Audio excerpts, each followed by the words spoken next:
حضرت مرزا مظہر جانے جانا فرماتے ہیں کہ بارش ہوئی تھی تازی دلی میں تازی بارش ہوئی تھی. ایک بابا لکڑی کے جوتے پہنے کھڑا ہوں، اللہ اللہ اللہ، اسی کسے دے کچھ بھی نہیں لگ دے، نہ کوئی ساڈا دردی. بابا مست ہو کے جا رہا ہے، اللہ اللہ کرتا جا رہا. ایک طوائف اپنے کوٹھے سے اتر کے تو سیڑھیوں پہ بیٹھی تھی، ساتھ اس کا یار بھی بیٹھا تھا. بابا اپنی مستی میں جا رہا ہے تو بابا جی کے پیروں سے کچھ مٹی اڑی تو اس عورت کے کپڑوں پہ پڑ گئی. پرواہ نہیں، بزرگ گزر رہے. وہ یار اس کا دوڑا ہوا آیا، اس نے آ کے تھپڑ مارا. کا خیال نہیں سارے اس کے کپڑے آلودہ کر دیے، تو کدھر تیرا دماغ نہیں ٹھیک؟ بابے نے نظر اٹھائی، کہا بیٹے میں نے دیکھا نہیں، چل اللہ تیرا بھلا کرے، تو نے بدلہ لے لیا. بابا جی چپ کر کے وَإِذَا خَاطَبَهُمُ الْجَاهِلُونَ قَالُوا السَّلَامَ، چپ کر کے گزر گئے. ٹھنڈ کا موسم تھا، بارش تازہ ہوئی تھی، حلوائی دودھ کاڑ رہا تھا. اس نے بٹھایا بابا جی کو پھٹے پہ، پیالہ پکڑا، دوڑ کے آگے بڑھا. بزرگ آ گئے، آئیے بیٹھیے. دودھ کا گرم گرم پیالہ شکر ڈال کے دیا. بابا جی نے دودھ پیا، پھر نظر جھکی، پھر رنگ بدلا. کہنے لگے مالک تو کتنا بے نیاز ہے، کہیں تھپڑ مرواتا ہے، کہیں دودھ پلاتا ہے. تیری بے نیازی ہے نا، ادھر تھپڑ مروایا، یہاں دودھ پلایا، تو ہی جانتا ہے تیرے رنگ کیا ہے. ابھی بابا وہیں بیٹھا تھا، دوڑے آئے پیچھے سے لوگ، شور ہوا. بابے کو دبوچ کے وہاں لے گئے جہاں اس نوجوان نے تھپڑ مارا تھا. کہا تو اللہ کا بندہ ہے، اللہ کے بندے بد دعا تو نہیں دیتے. ہوا کیا؟ کہا تو نے بد دعا دی ہے؟ کہا نہیں دی، بات بتاؤ. کہنے لگے اس نے تجھے تھپڑ مارا ہے، چھت پہ چڑھا ہے، پیر پھسلا ہے، گردن کے بل گرا ہے، منکا ٹوٹ گیا، مر گیا ہے، تو نے بد دعا دی ہے. بابا جی کہنے لگے یار میں نے تو دوسرا لفظ بھی نہیں کہا، بھلا ہو کہہ کے گزرا ہوں، میں نے نہیں بد دعا دی. کہا تو نے دی ہے تبھی تو مر گیا. کہا نہیں دی.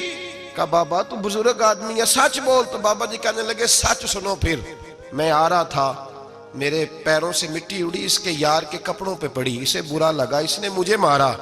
جب اس نے مجھے مارا تو میں کوئی لاوارث تو نہیں تھا، جب اس نے مجھے مارا تو میں کوئی لاوارث تو نہیں تھا. مجھے دشمنوں نہ چھیڑو، میرا ہے کوئی جہاں میں ابھی پکار لوں گا، نہیں دور ہے مدینہ. اس نے مجھے مارا تو میں کوئی لاوارث تھا کہ میرا بدلہ کوئی نہ لیتا. اس نے مجھے مارا ہے تو میرے یار کو برا لگا تو اس نے اسے مار دیا ہے، میری تو غلطی کوئی نہیں. یاروں کا جھگڑا ہے، یہ تو دوستوں کا جھگڑا ہے، یہ تو یاروں کا جھگڑا ہے، کوئی غلطی نہیں میری، کوئی غلطی نہیں. خش جنہ قدر نہیں میرا، اے میرے صاحب نو وڈیاں، میں تے گلیاں دا روڑا کوڑا، میں گلیاں دا روڑا کوڑا. میں نو محل چڑھایا ہے سائیاں، میں نو محل چڑھایا ہے سائیاں. فرمایا اس نے مجھے لاوارث سمجھا تھا کہ تھپڑ مار کے گزر جائے، میرا کو پوچھے گا ہی نہیں. میرے رسول پاک علیہ السلام کے بارے میں رب فرماتا ہے ابھی میں تو تیرے ہوتے ہوئے کافر کو سزا نہیں دیتا کہ تو موجود ہے. یاد رکھیں حضرت فضیل بن عیاض فرماتے ہیں ایک جوان تھا، مسجد میں آیا، لوگوں سے کہنے لگا روٹی کھلاؤ. کسی نے توجہ نہ کی. اس نے کہا میں رب بتانے والا ہوں، میری طرف دیکھو تو صحیح. کسی شخص نے خیال ہی نہ کیا. پھر اس نے کہا یار تھوڑا سوچو. نمازیوں سے کہا، اہل علاقہ سے کہا، انہوں نے کہا تیری طرح کے بڑے درویش دیکھیں. مسجد کے محراب میں وہ رب کریم کا بندہ انتقال کر گیا. جب فوت ہو گیا نا، لوگوں کا مزاج ہے بیمار کو دوائی نہیں دیتے، جنازے پہ وقت پہ پہنچ جاتے. جب کوئی گر رہا ہوتا ہے تو سہارا کوئی نہیں دیتا، جب کوئی گر جاتا ہے ٹانگ ٹوٹ جاتی ہے تو تیمارداری کو زمانہ پہنچ جاتا ہے. اور بزرگ وہ نوجوان اللہ کا نیک بندہ مسجد کے محراب میں فوت ہو گیا. حضرت فضیل ابن عیاض کہتے ہیں امام صاحب نے اعلان کیا چندہ دو، کوئی لاوارث فوت ہو گیا، کفن دینا. چندہ کٹھا ہوا، کفن خریدا، جنازہ پڑا. عشاء کے بعد دفن کر کے آئے. فجر کی نماز کے لیے جب امام اور مؤذن مسجد میں آئے تو چیخیں مارنے لگے، تڑپنے لگے. دور دور تک آوازیں پھیل گئی، دنیا دوڑی آئی. کیا ہوا؟ کہنے لگے وہ جو تم نے کفن پہنایا تھا وہ یہاں پڑا ہوا ہے، اور دیکھو کفن پہ تحریر لکھی ہے. تحریر کیا ہے؟ عرش کے مالک نے فرمایا میرے دوست نے روٹی مانگی تم نے دی نہیں، اس نے تمہیں میرے قریب کرنے کے لیے اپنی طرف توجہ کرائی، تم نے کی نہیں. اور میرا یار تمہارے کفن کا محتاج تھا، سنبھال کے رکھو اپنا کفن، میں نے اسے جنت کا لباس عطا فرما دیا. سنبھال کے رکھو، یہ کوئی لاوارثوں کا ٹولہ ہے؟ یاد رکھیں جو وارث والے ہیں، وارث والے ان کا رنگ اور ہے، جو ماننے والے ہیں ان کا مزاج اور ہے۔ اپنی زندگی لوارثوں کی طرح نہیں گزارے، تھوڑا سا ادھر گیا تھا تو پھر تھوڑا سا ادھر گیا تھا تو تھوڑا سا، یہ کیا بات ہوئی، یہ کیا بات ہوئی؟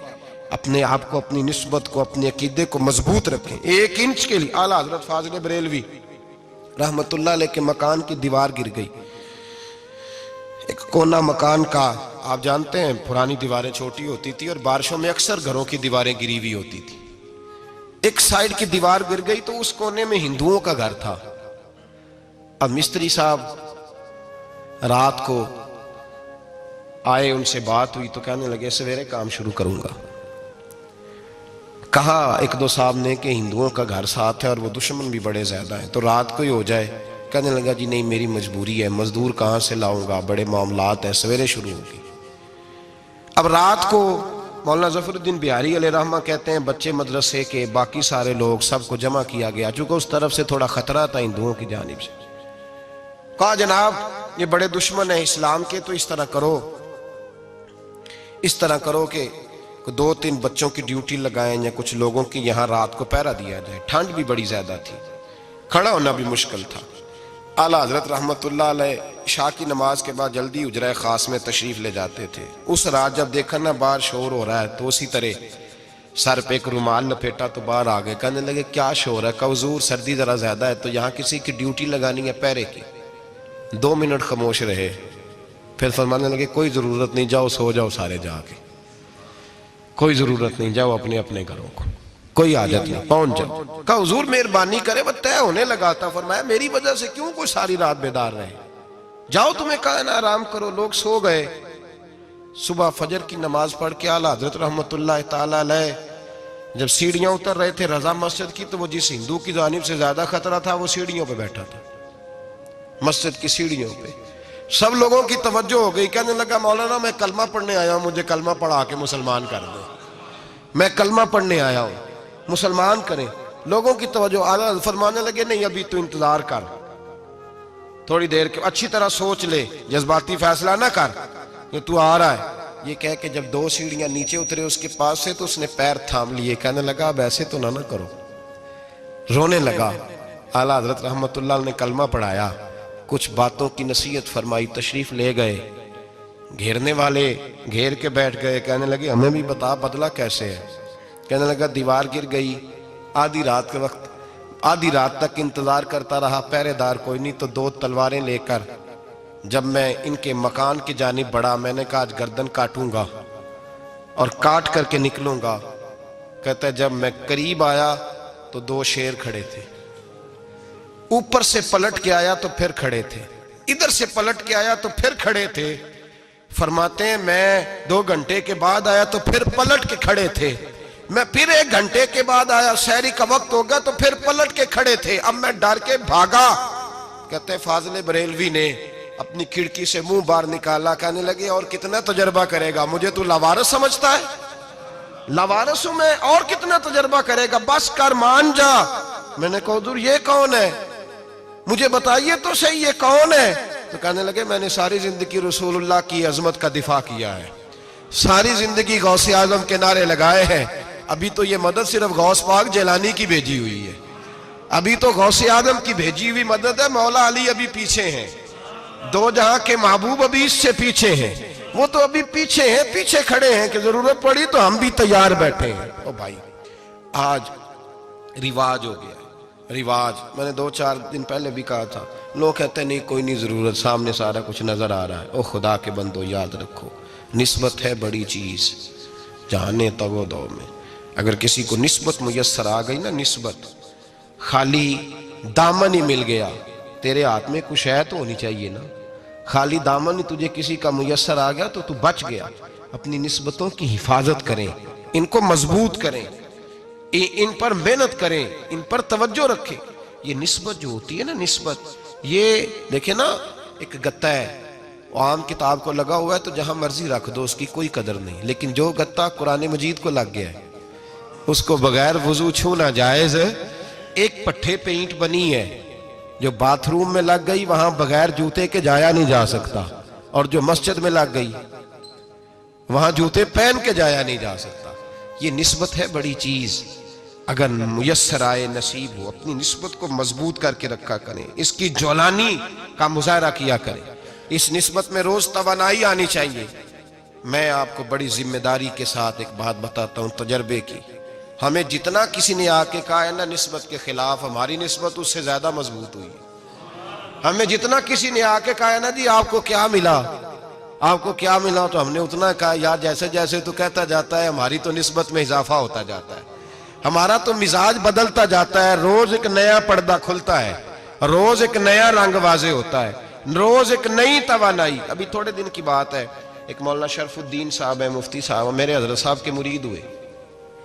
مفتی تھے, عالم آدمی تھے, سرکار تاج الشریعہ, ہمارے شیخ سے بیعت کی. اب ہمارے حضرت صاحب کا اس وقت حال وہی ہے وَرَأَيْتَ النَّاسَ يَدْخُلُونَ فِي دِينِ اللَّهِ أَفْوَاجًا. اب فوجوں کی فوجیں لوگ آتے ہیں. ہم نے دیکھا ہے صرف خالی مرید ہونے والے بار سینکڑوں کی تعداد میں ہزاروں لوگ بیٹھے ہیں کہ صرف بیعت اتنا کہہ دیں ہم نے قبول کیا. اس عالم میں جہاں حضرت صاحب کا اعلان ہو جائے کہ تشریف لا رہے ہیں, وہاں لاکھوں کا مجمع جمع ہو جاتا ہے اور ایک جھلک دیکھنے کو لوگ ترستے رہتے ہیں. یہ کیفیت ہم نے دیکھی. وہ دور گزر گیا. کبھی ایسا بھی ہوتا تھا ایک میں ہوتا تھا, ایک تو ہوتا تھا, اور تیسری تنہائی ہوتی تھی. وہ دور بیت جاتا ہے, وہ لمحے کسی کسی کو نصیب آتے ہیں. حضرت کا وہ مولانا شرف الدین صاحب کہتے ہیں مرید ہوا, تو مرید ہوا مجمع میں, رسی حضرت پھینکتے ہیں یا چادر پھینکتے ہیں تو پکڑ کے مرید ہوا, تو ساتھ ساتھ اور چادریں باندھی تھی, لوگوں نے پکڑی ہوئی تھی. ایک مولانا, میں جب بیعت ہو کے آیا ان کو بتایا تو مجھے کہنے لگے یار تو ایسی جگہ مرید ہو گیا جو تیری بات بھی نہ سن سکیں, جن کو تو دکھڑا بھی نہ سنا سکے, جو مصروف ہی بڑے رہتے ہیں, کہاں مرید ہو گیا تو. ایسے پیر کا بیعت ہوتا جہاں تو جاتا وہ تیرے پاس آتے, گفتگو ہوتی, بات چیت ہوتی. کہتے جب انہوں نے مجھے بہت زیادہ قائل کیا نا, بہت زیادہ, تو میں نے ارادہ کر لیا, میں نے کہا بات ٹھیک ہے, بیعت کہیں اور ہونا چاہیے تھا. کہتے ہیں میں عشاء کے بعد سویا تو حضرت صاحب مجھے خواب میں ملے, خواب میں, اور فرمانے لگے مولانا جب آپ مرید ہوئے تھے تو آپ اس جانب بیٹھے تھے, اس کونے میں آپ تھے, اتنے لوگ آپ سے پہلے تھے, اس حال میں آپ مرید ہوئے تھے, اور جہاں تک بات چیت کرنے کی بات ہے تو آپ نے جو دل میں سوچا تھا وہ میں نے آ کے آپ کو بتا دیا ہے. پھر بھی بڑی ضرورت ہو تو میرے صاحبزادے کا نمبر لے لیں اور فون کر لیا کریں, بات ہو جایا کرے گی. کہتے ہیں یہ ابھی بات ہو ہی رہی تھی کہ میرے دروازے پہ دستک ہوئی تو میری آنکھ کھل گئی. میری آنکھ کھلی تو میں پریشان ہوں کہ نمبر تو ملا نہیں. ایک انجینئر صاحب میرے محلے میں رہتے تھے, فرماتے ہیں وہ شام کو میرے پاس آئے اور کہنے لگے مولانا سنا ہے آپ حضرت مفتی اختر رضا صاحب سے مرید ہو گئے. میں نے کہا ہاں. تو کہنے لگے میں ان کے مدرسے میں کام کر کے آئے ہوں, میرے پاس ان کے بیٹے کا نمبر ہے, چاہیے آپ کو؟ نمبر ہے چاہیے. کہتے ہیں نمبر مجھے وہ شام کو گھر آ کے دے گئے. اب جب میں آستانہ نور پہ بریلی شریف ملنے کے لیے حاضر ہوا تو میرے دل میں خیال آیا, جب میں اندر گیا نا تو میرے دل میں خیال آیا حضور خواب جو آئی تھی اتنی بھی جلدی کیا ہے, ذرا ٹھہر جائیے, آپ ملے جو تھے تو صاحب نمبر بھی دے ہی جاتے. میرے دل میں خیال آیا تو السلام علیکم کے بعد حضرت کہنے لگے مولانا مجھے تو جلدی کوئی نہیں تھی, آپ کے دروازے پہ دستک ہو گئی تھی. مجھے تو کوئی جلدی نہیں تھی, آپ کا دروازہ بجنے لگا تھا, مجھے تو جلدی کوئی نہیں تھی لوٹنے کی. ہر مشکل دی کنجی یارو ہاتھ مرداں دے آئی, اور مرد نظر کرے جس ویلے مشکل رہے نہ کائی. بس لوگوں یہ یاد رکھو اور اس پہ عمل کرو, اپنی نسبتوں کو مضبوط کریں. ہمارا تو جیسے دن کا اجالا چمکتا ہے نا, چمکتا ہے دل کا اجالا, جیسے نیا دن چڑھتا ہے ہمارے لیے تو ایک نئی روشنی لے کے آتا ہے.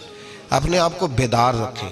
سورج اگر باہر پورا نکل آئے نا تو جو آدمی آنکھیں زور سے بند کر لے اسے کوئی شے نظر نہیں آتی. پورا سورج نکلا ہوا بھی ہو, سورج اسے نظر آئے گا جس کی اپنی آنکھیں بھی کھلی ہوں گی. تو آنکھیں ہی نہیں کھول رہے, تو آنکھیں ہی نہیں کھول رہے, آنکھیں, یہ شکوہ آنکھیں نہ کھولنے کا ہے, آنکھیں نہیں کھول رہے تو سورج کیسے نظر آئے گا. بات ذرا سخت ہے پر چلو آپ میرے عزیز ہیں, کر جاتا ہوں. ملا رومی رحمت اللہ تعالیٰ علیہ فرماتے مجھ سے ایک شخص نے کہا کہ نبی پاک صلی اللہ تعالیٰ علیہ وسلم اگر سراجم منیرہ ہے تو نظر کیوں نہیں آتے؟ تو میں نے کہا الو اگر آنکھیں بند کر لے تو اسے کوئی شے نظر نہیں آتی. آنکھیں بند کر لے تو اسے کوئی شے نظر, تو آنکھیں تو کھولنا, آنکھیں کھول. یہاں میں اپنے کمرے میں یوں پردہ آگے کر کے لائٹ بند کر کے باہر شور مچاؤں, سورج کوئی نہیں, سورج کوئی نہیں, تو مجھے کوئی بندہ کہے گا پاگل, اس طرح کر, باہر نکل, ادھر آ تجھے دکھاؤں سورج ہے کہ نہیں، تیری تو اپنی آنکھیں بند ہے۔ اقبال کہتے ہیں دل بینا بھی کر خدا سے طلب، آنکھ کا نور دل کا نور نہیں، اندر کی آنکھیں کھول، اندر اتنا اندھیرا ہے تو باہر کیسے نظر آئے گا؟ تو لوگ آنکھ ہی نہیں کھولتے، دائیں بائیں دیکھتے رہتے ہیں۔ نسبت کو مضبوط کریں۔ رب تو فرماتا ہے حبیب تو موجود ہے تو میں کافر کو بھی عذاب نہیں دیتا۔ اب یہاں خالص نسبت کا بیان ہے، خالص۔ یہ نہیں فرمایا کہ حبیب ان کے عمل اچھے ہیں تو میں عذاب نہیں دیتا، یہ نہیں فرمایا کہ حبیب یہاں خانہ کعبہ ہے تو میں عذاب نہیں دیتا، نسبت کی بات فرمائی، نسبت کی۔ یہ نہیں فرمایا کہ حبیب یہاں روز طواف ہوتا ہے تو عذاب نہیں دیتا، یہاں تلاوت ہوتی ہے تو فرمایا حبیب تو ہے اس لیے میں انہیں عذاب۔ مدینے میں کبھی زلزلہ نہیں آیا، پتہ ہے آپ کو؟ اس لیے نہیں آیا کہ وہاں میرے مصطفیٰ کا گنبد خضرا ہے۔ کوئی فصل وہ بیجتے نہیں، کوئی فصل بوتے نہیں، وہ کوئی فصل بھی، لیکن دنیا کی ہر شے آپ کو مدینے میں ملتی ہے۔ جو سب سے اچھا پھل کھانا چاہے اسے مدینے میں جا کے ملتا ہے، اس لیے کہ وہاں گنبد خضرا کی ہریالی موجود ہے۔ دنیا کی ہر نعمت ملتی ہے اس لیے کہ گنبد خضرا جو موجود ہے۔ تو بھائی یہ نسبتوں کی بار ہے، نسبتوں کی۔ پرانی امتوں میں جب کوئی گناہ کرتا تھا تو دروازے پہ لکھا ہوتا تھا سویرے، میرے حبیب نے دعا فرمائی مولا یہ میرے ہیں انہیں رسوا نہ کرنا، اے اللہ میرے ہیں انہیں رسوا نہ کرنا۔ تو میرے بھائی سن لو اور یاد رکھ لو، لاکھوں پاپ بھی لوگ کر کے آئیں، سویرے منہ دھو کے نکل آئیں تو عرش کا مالک رسوا نہیں کرتا، بلکہ کہتا ہے تو میرے دامن میں چھپ جا، اندر جا کے جہاں گناہ کیا ہے وہاں جا کے دل سے سچی توبہ کر لے، میں قیامت میں بھی کسی کو نہیں بتاؤں گا کہ تو نے گناہ کیا ہے۔ تو برکت کس کی ہے؟ رسول پاک کی۔ یہ برکت کس کی ہے؟ حبیب دو عالم کی صلی اللہ۔ غلامی کا رشتہ مضبوط کریں، غلامی کا وارث والے بنے، لوارث نہ بنے۔ لوارثوں جیسی زندگی نہ گزارے، جہاں مرضی چلے گئے، جہاں مرضی چھٹیاں کار ہے، جتنے مرضی ٹائم بتا ہے، جو مرضی طبیعت میں آیا کرتے پھرے، پتہ ہی کوئی نہیں، حال ہی کوئی نہیں، یہ کوئی کیفیت نہیں ہے کوئی بھی۔ مجھے ایک صاحب کہنے لگے کہ ایک پیر بھائی پوچھ رہا تھا حضرت صاحب کا حال کیا ہے، میں نے آج کے بعد اس نے تجھ سے پوچھا تو بالکل نہ بتانا۔ وہ کیسا بیٹا ہے، وہ کیسا بیٹا ہے جو پڑوسیوں سے دائیں بائیں لوگوں سے حال پوچھتا ہے، اسے پتہ ہی نہیں، اسے خبر ہی نہیں، اسے تو لمحے لمحے کی خبر ہونی چاہیے، اسے تو منٹ کا پتہ ہونا چاہیے تھا۔ وہ اس نے کس طرح کی نسبت رکھی ہوئی ہے جس کو ہم سایوں سے پوچھنے پڑتا ہے ذرا پتہ کر کے بتانا حال کیا ہے۔ تو کدھر تھا بھائی، اتنی دیر ہو گئی، تو نے حال بھی کسی اور سے پتہ کرانا ہے؟ میں نے کہا اس کو کہنا آج کے بعد حال پوچھنا ہوا تو خط لکھے، میں بھی جواب لکھ دوں گا، بات ختم ہو گئی۔ جب دور دور جو رہنا ہے تو ٹھیک ہے، پھر اس طرح نہ تو خدا ہے نہ میرا عشق فرشتوں جیسا، دونوں انسان ہیں تو پھر کیوں اتنے حجابوں میں ملے؟ اور اس نے کہا تھا اب کہ ہم بچھڑے تو شاید کبھی خوابوں میں ملے، جیسے سوکھے ہوئے پھول کتابوں میں ملے۔ ایسا کام نہ کریں کہ وہ انداز ہی بدل جائے، اپنے آپ کو اپنی نسبتوں کو مضبوط کریں۔ اللہ تبارک و تعالیٰ سے دعا اور التجا ہے کہ اللہ کریم ہمیں نسبتوں کی مضبوطی عطا فرمائے، اور اللہ تبارک و تعالیٰ ہمیں یہ توفیق دے کہ ہم سمجھ جائیں اس بات کو کہ اصل بات ہے کیا، اور اصل کی مضبوطی کتنی ضروری ہے، اصل تک پہنچنا کتنا ضروری ہے۔ اور یہ بھی یاد رکھیں، اماں جب ناراض ہوتی ہے نا، جب اماں ناراض ہوتی ہے تو کہتی ہے بس نکل جاتا، فٹافٹ نکل جاتا، دوڑ جا، کوئی تعلق نہیں۔ ابا بھی کہتا ہے آج آیا تو ٹانگیں توڑ دوں گا، حال ہی کوئی نہیں۔ اور وہی بیٹا جا کے 2 منٹ پیروں میں بیٹھتا ہے، کہتا ہے اماں تجھے پتہ ہی نہیں میں کتنی ٹینشن میں تھا۔ تو وہی اماں باہر نکل کے پہلے بڑھ کے مار رہی ہوتی ہے حد کر دوں گی، پھر وہی اماں کہتی ہے بڑا پریشان ہے بیچارہ۔ یہ کیفیت ہے، اپنے آپ کو صحیح کریں، اپنی نسبتوں کو مضبوط کریں، احکامات پہ عمل کریں، محبوب کی غلامی تگڑی کریں۔ یہ جو سستیاں ہیں، کوتاہیاں، ان کو دور کریں۔ زندگی کا لطف آتا ہی تب ہے جب آپ پورے طور پر اپنے آپ کو چاق و چوبند کرتے ہیں۔ اگر تھوڑا کر لیا، تھوڑا چھوڑ دیا، 1 پڑھ لی، 3 رہ گئیں، 3 پڑھ لیں، 2 رہ گئیں، یہ لطف نہیں ہے، یہ ذائقہ نہیں ہے۔ اپنے آپ کو مضبوط کریں اور پورا مضبوط کریں، پوری اپنے اندر جو ہے وہ جولانی نسبت کی پیدا کریں۔ بس یہ دعا کریں اللہ جب تک زندہ رکھے غلامی میں رکھے، اور مارے تو غلاموں جیسی موت عطا فرمائے۔